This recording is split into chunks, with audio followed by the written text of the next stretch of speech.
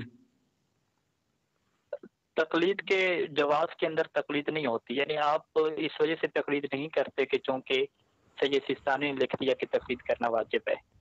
ہم کہیں گے چلیں سید سیستانی نے یہ جو لکھا ہے تقلید کرنا واجب ہے، اس جملے کی تقلید آپ کیوں کر رہے ہیں؟ ٹھیک ہے، دوبارہ غور کیجیے گا۔ سید سیستانی نے یہ جو لکھا کہ تقلید کرنا ضروری ہے یا تقلید کرنا واجب ہے یا تقلید کرنا جائز ہے، یہ جو 3 جملے آئے ہیں، ان جملوں کی آپ کیوں تقلید کر رہے ہیں؟ آپ کہیں گے کیونکہ جی دوسرا جملہ انہوں نے لکھا ہے، انہوں نے وہاں پہ لکھا ہے کہ تقلید کرنا ضروری ہے۔ ہم کہیں گے چلیں یہ جو دوسرا جملہ لکھا ہے تقلید کرنا ضروری ہے، اس جملے کی کیوں تقلید کر رہے ہیں؟ کہیں گے نہیں جی وہ تیسرا جملہ بھی ایک ہے، ہم کہیں گے تیسرے کی کیوں تقلید کر رہے ہیں؟ اس طرح ایک چین چلے گی جسے ہم تسلسل کہتے ہیں، اور یہ غیر عقلی ہوتی ہے۔ تقلید میں تقلید نہیں ہوتی، تقلید ایک عقلی اور فطری مسئلہ ہے۔ آپ کو عقل سے جو ہے وہ فیصلہ کرنا ہوتا ہے کہ ہاں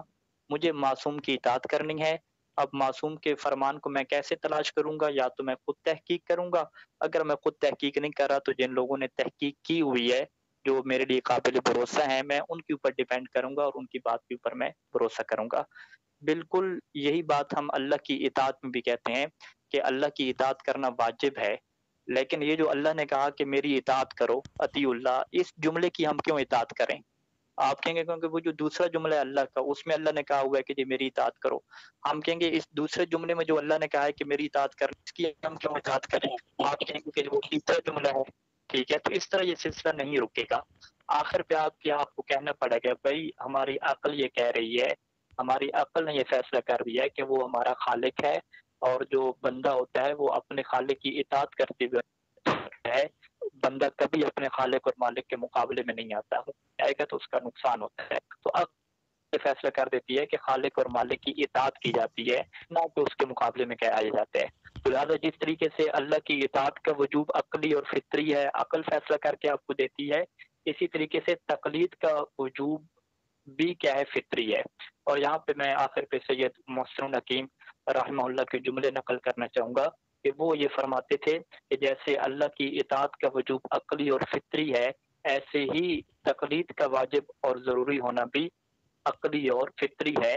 آپ کو اپنی عقل سے فیصلہ کروانا ہوتا ہے، نہ کہ مجتہد نے کہہ دیا کہ تقلید کرو تو آپ اس وجہ سے تقلید کرتے ہیں، نہ کہ اس وجہ سے کہ اللہ نے کہہ دیا میری اطاعت کرو تو آپ اس کی اطاعت کرتے ہیں، نہیں،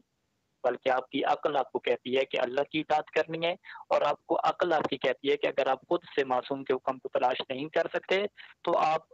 ایسے نہیں ہے کہ آپ جو ہے وہ آزاد ہیں اور دین کی چھٹی کر دیں، نہیں، آپ جو ہے وہ ان لوگوں کے اوپر ڈیپینڈ کریں کہ جو دین کے اندر تحقیق کرتے ہیں اور سمجھ کے کیا ہے آپ کو چیزیں بیان کرتے ہیں، یعنی آپ ان کے اوپر بھروسہ کریں، ڈیپینڈ کریں، کہ جس سے ہم کیا کہتے ہیں، تقلید کہتے ہیں۔ آپ کے سوال کے جواب یہاں پہ مکمل ہوتے ہیں۔ جی دوسرا سوال اس کا آپشن آیا تھا کہ ہر جاہل کا عالم کی طرف رجوع کرنا کیا یہ تقلید کہلاتا ہے؟ اگر وہ رجوع کر رہا ہے عالم کی طرف اور فقط وہ جنرل نالج کے لیے پوچھ رہا ہے، اس نے عمل شمل کو نہیں کرنا، تو یہ تقلید نہیں کہلائے گا۔ تقلید میں یہ چیز ضروری ہوتی ہے کہ وہ عالم کے اوپر بھروسہ کرے گا اور اس نے جو اسے نتیجہ دیا ہے وہ اس کے اوپر وہ عمل بھی کرے گا، تو یہ کیا کہلائے گا؟ تقلید کہلائے گا۔ ویسے وہ جنرل نالج کے لیے کسی سے معلومات لے رہے ہیں، ہاں بھائی دین کا کیا حکم ہے، آپ بیان کرو، ہاں جی مولوی صاحب آپ بیان کرو، تو یہ وہ رجوع کر رہے ہیں۔ حقیقت میں اس کو رجوع کرنا بھی نہیں کہیں گے، اسے آپ یہ اپنی زبان میں کہہ لیں کہ یہ چسکے لے رہا ہے اور ادھر سے کیا معلومات اکٹھی کر رہے ہیں، نہ کہ یہ باقاعدہ ہم کہیں گے کہ اس کی طرف رجوع کر رہے ہیں۔ یہ ایسے ہی ہے کہ آپ ڈاکٹر کی طرف جائیں، اس سے آپ کیا ہے معلومات لے لیں، لیکن اس کی بات کے اوپر بھروسہ نہ کریں، تو اس سے یہ نہیں کہا جائے گا کہ اس نے اپنے علاج کے لیے ڈاکٹر کی طرف رجوع کیا ہے۔ ہم کہیں گے نہیں، اس نے کوئی رجوع نہیں کیا، یہ تو ویسے کیا تھا، گپ شپ لگا کے آ گیا۔ رجوع کرنا تب کہلائے گا کہ جب یہ ڈاکٹر کی بات کے اوپر بھروسہ کرے گا اور عمل کرے گا۔ تو لہٰذا وہ والا رجوع کہ جس کے اوپر آپ عمل کرتے ہیں وہ کیا کہلاتا ہے؟ تقلید کہلاتا ہے، اور جس میں آپ عمل نہیں کرتے وہ والا رجوع اس کو آپ تقلید کیا نہیں کہہ سکتے۔ جی آپ کے سوال کے جواب۔ جی آخری سوال اور اس کے بعد موقع دیتے ہیں ان سب کو، وہ ایک میوٹ کریں بھائی۔ سوال تھا میرا آج۔ جی جی بسم اللہ، بسم اللہ سوال کریں۔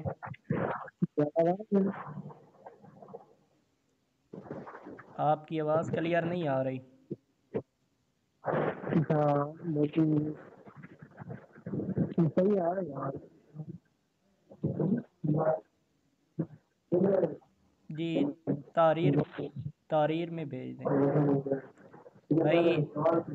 بھائی آپ تحریر میں بھیج دیں، تحریر میں بھیج دیں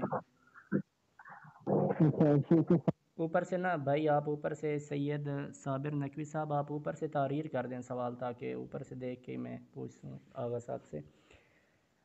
آغا صاحب ایک مسئلہ ہے کہ جیسا کہ آپ نے کہا تھا کہ تقلید ایک فطری چیز ہے، تو عقلی چیز ہے، تو اللہ یار کی عقل کہتی ہے کہ تقلید نہیں کرنی چاہیے، اور آپ سب کی عقل کہتی ہے کہ تقلید کرنا چاہیے، یہ آغا صاحب۔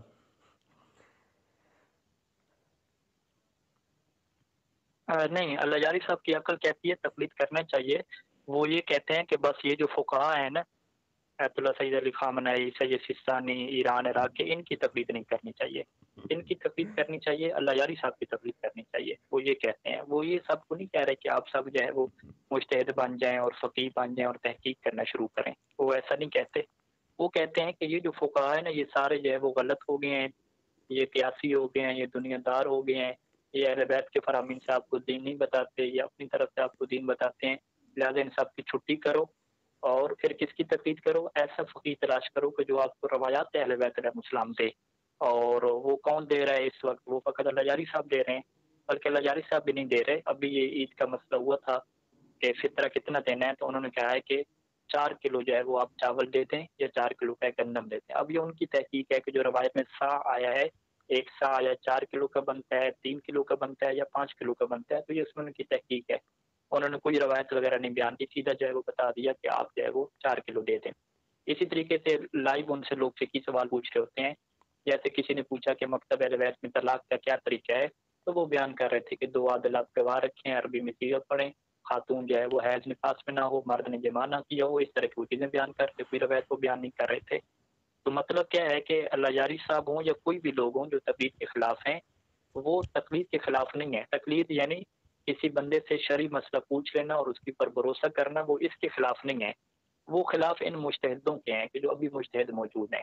لہٰذا ہم ان سے یہ کہتے ہیں کہ چلیں، آپ کے مطابق سارے مجتہد غلط ہو گئے، سارے فاسق ہو گئے، سارے قیاسی ہو گئے، تو پھر آپ کوئی اپنا مجتہد تلاش کر لیں، کوئی اپنا فقیہ تلاش کر لیں جو کم از کم آپ کو حدیث سنائے، جو آپ کو روایت سنائے۔ ابھی آپ کے ماں باپ کا نکاح ہوا تھا تو اس ٹائم پہ کون سی آپ حدیث کی کتابیں کھول کے بیٹھے ہوئے تھے؟ اپنے دادے کو آپ نے جب دفنایا،